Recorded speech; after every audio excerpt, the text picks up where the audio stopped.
Et on se rend maintenant en Europe pour parler d'un feu de forêt, d'une violence extrême qui s'est déclenchée en fin de journée hier près d'Almeria. C'est en Andalousie, donc dans le sud de l'Espagne, région très fréquentée, très touristique.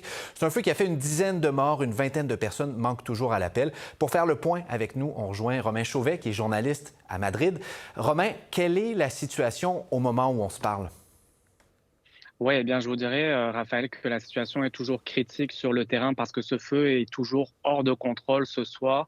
On nous dit que les pompiers poursuivent cette lutte acharnée contre les flammes. Donc, on est dans le sud-est de l'Espagne, dans la région d'Almeria, ce feu qui s'est déclenché hier en fin d'après-midi. Mais on nous dit que sur place, les conditions sont difficiles. Il a fait encore chaud aujourd'hui. Il y avait également des vents violents qui étaient défavorables pour le travail des pompiers. Et puis, c'est une zone géographique qui est difficilement accessible. Et vous le voyez sur ces images assez impressionnantes. Ça vous donne un petit peu une idée de l'ampleur de cet incendie. Donc, vous le disiez, oui, le dernier bilan dont on a, qui est toujours provisoire ici, on parle d'au moins 12 morts. Essentiellement, on nous dit des touristes ou des étrangers qui se trouvaient ici en Espagne. Ils ont été retrouvés, leur corps a été retrouvé calciné alors qu'ils tentaient de fuir ces flammes-là. Ils ont été en fait piégés en quelque sorte au cours des dernières heures lorsqu'ils tentaient de fuir cet incendie. C'est ça, c'est ce qu'expliquaient les autorités, c'est-à-dire que les gens, on n'a pas énormément de détails, mais étaient des gens de passage et n'ont pas pu quitter, n'ont pas réussi à quitter à temps les zones touchées par ces flammes dont on voit la violence effectivement sur les images. Oui, voilà. Et ce qu'on dit à plusieurs reprises aujourd'hui, les autorités, c'est qu'il y avait dans certaines localités des avis, des ordres d'évacuation et qu'en fait, ces gens-là seraient partis, selon les autorités locales, trop tard. Ah Et bon? lorsqu'ils sont partis, ils ont emprunté des routes d'évacuation qui n'étaient pas les routes d'évacuation. Donc, ils se sont retrouvés piégés, si vous voulez, par cet incendie. Un incendie qu'on nous a dit pratiquement du jamais vu dans cette région, qui est allé extrêmement vite. On a eu tout au long de la journée des témoignages des gens qui ont dit, écoutez, en quelques minutes, on a vu le feu s'approcher extrêmement proche de nos habitations. On a dû tout quitter à la dernière minute.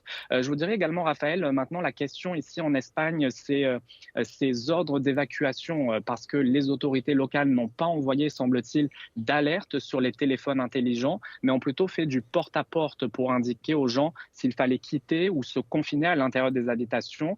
Vous vous rappelez peut-être qu'on a eu ici en Espagne des inondations meurtrières en 2024, À plus de Valence, 200 oui. morts, exactement à Valence, et certaines personnes qui sont décédées parce que ce message d'alerte-là avait été envoyé trop tardivement. Alors, est-ce que ça pourrait être là aussi une des hypothèses? Ça reste à déterminer. Il y aura une enquête également et un post-mortem qu'il faudra faire par la suite, à la suite de cette tragédie. Oui, les autorités de Valence qui avaient été très critiquées dans les semaines, dans les mois qui avaient suivi pour leur gestion de cette crise-là. Qu'est-ce qu'on fait en ce moment du côté des autorités pour ce qui est des feux en Andalousie? Vous le disiez, Romain, c'est une zone qui est difficile d'accès. Quelles mesures sont mises en place au-delà de ce qui a été critiqué, c'est-à-dire le porte-à-porte là, pour demander aux gens d'évacuer?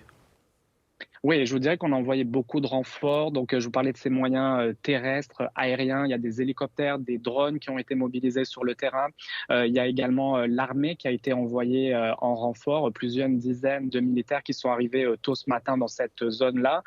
Mais comme je vous le disais un peu plus tôt, en raison de la géographie de ces vents forts, malgré tous ces efforts-là, on nous dit que le feu est ce soir toujours hors de contrôle. Et on parle, Raphaël, déjà de l'incendie le plus important du 21e siècle en Espagne. On a l'habitude ici d'avoir des incendies à chaque été en Espagne, mais je vous dirais que celui-là a été particulièrement violent au vu du bilan, évidemment, et c'est vraiment dans toutes les discussions ici en Espagne, beaucoup d'Espagnols qui parlent d'une tragédie. Vous voyez ces gens sur les images qui ont été vraiment bouleversés par tout ce qu'ils ont vu au cours des dernières heures et de la nuit dernière. Et puis se pose également, au-delà du bilan, Raphaël, ces 23 personnes dont on a parlé, dont on est sans nouvelles.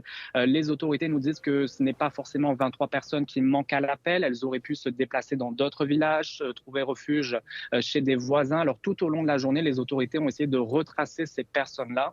Mais ce soir, dans les dernières minutes, le ministre de l'Intérieur espagnol a dit que au moins 3 personnes de ces 23-là manquent à l'appel. Ils ont reçu des demandes de famille pour tenter de les localiser. Alors, c'est vraiment la crainte maintenant de voir ce bilan qui est déjà très lourd, encore plus augmenter dans les prochaines heures ou les prochains jours. Et tout ça survient alors qu'il y a une vague de chaleur qui souffle sur une partie de l'Europe, dont l'Espagne. On est habitué à ce qu'il fasse chaud l'été en Espagne, mais quand même, ça contribue à ce qu'on voit en ce moment sur le terrain, Romain.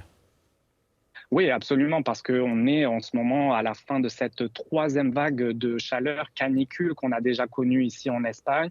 Dans cette région du sud de l'Espagne, l'Andalousie, eh bien, on dépasse les 40 degrés. On a dépassé les 40 degrés sur plusieurs jours consécutifs.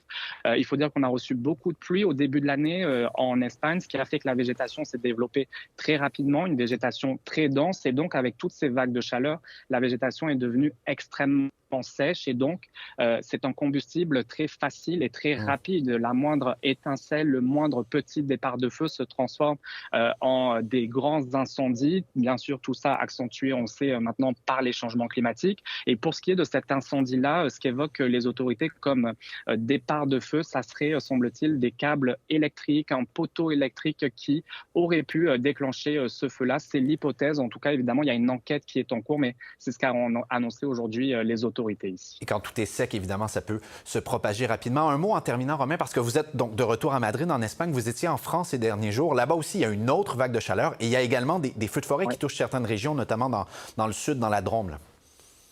Oui, absolument. Plusieurs incendies. On en a vu également en France, dans le sud de la France, à la frontière avec l'Espagne, dans la région des Pyrénées-Orientales.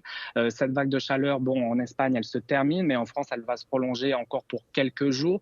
Et vous savez sans doute, Raphaël, que dans quelques jours, c'est le 14 juillet, la fête nationale en France, et on a de plus en plus des villes qui suppriment, qui annulent carrément les feux d'artifice de ce 14 juillet parce que les risques incendies sont trop élevés, trop importants.